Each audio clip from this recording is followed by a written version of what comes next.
The Book Tree, written by Paul Sajak and illustrated by Rasheen Kariri.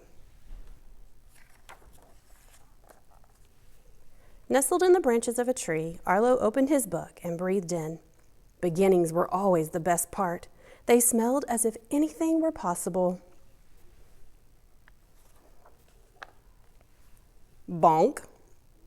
I'm sorry, Mayor. I got lost in my book and it slipped. Preposterous. Books are dangerous. I don't trust them. They act like seeds, which grow into ideas, and ideas turn into questions. I will tell you what you need to know. First, the mayor gathered every book in the library and then every book in the whole town. Then he tore them up until all that was left was a single page that floated away in a passing breeze.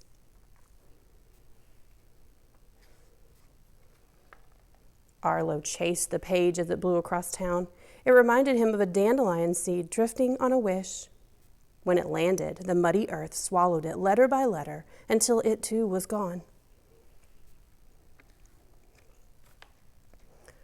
Arlo thought that perhaps the mayor was right. After all, he'd been elected mayor. He must know something. But without books, Arlo noticed changes wherever he looked. At school, teachers had nothing to read, so story time became nap time. Without cookbooks, restaurants served only dry cereal. No one went to the theater since actors had nothing to act out. And in the place Arlo loved most, all the shelves were empty. Arlo sat where the last page was buried. He missed the crack and the creak of a book's spine the first time you open it. He longed for the smell and the crisp texture of a book's pages, but most of all, he missed getting lost in an epic adventure. Sadly, Arlo scratched 2 words into the dirt.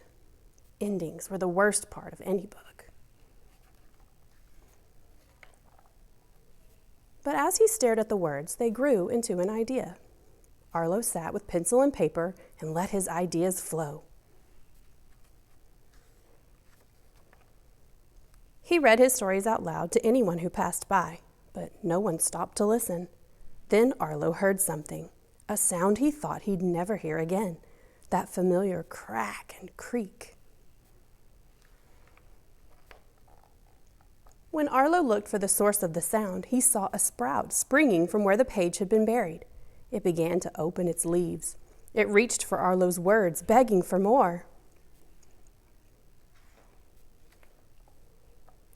With every story Arlo wrote and read aloud, the sprout grew.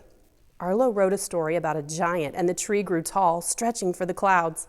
He wrote about a fire-breathing beast, and its branches became as strong as dragon's claws.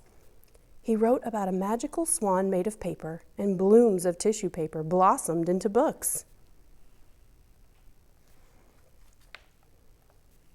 When the books were ripe, Arlo climbed into the branches of the book tree and breathed deeply, enjoying the fruits of his harvest.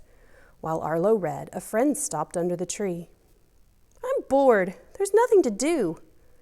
You could try reading, Arlo said. Is that a book? Yep, here, I love this story, Arlo said, giving her a hand up into the tree.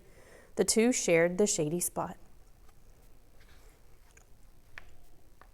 Soon, flocks of readers roosted on the limbs. Books spread through the town like pollen in the wind. People grew hungry for reading again. Some wrote their own stories and became book gardeners themselves. Fiery maples bloomed with picture books. Willows wept with poetry, and fruit trees filled with cookbooks flourished. As the trees grew, the town blossomed. The mayor, lost in his mayoral work, was oblivious to all the changes. That is, until a ripe book fell on his head. Bonk! The mayor kicked and stomped. Who planted these trees? Well, you did, sir, Arlo said. When you tore up the books, it planted an idea. Impossible! This is the second time my head is hurting because of a book. The trees have to be cut down. But we've become a town of books and stories. You can't cut them down.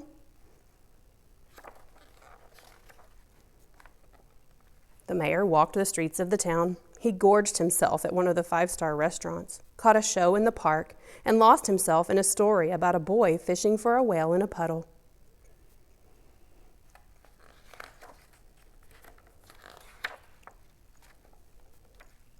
Books did all of this? The mayor asked, astonished. No, Arlo said, as he handed the mayor a freshly picked story. The book was just the seed.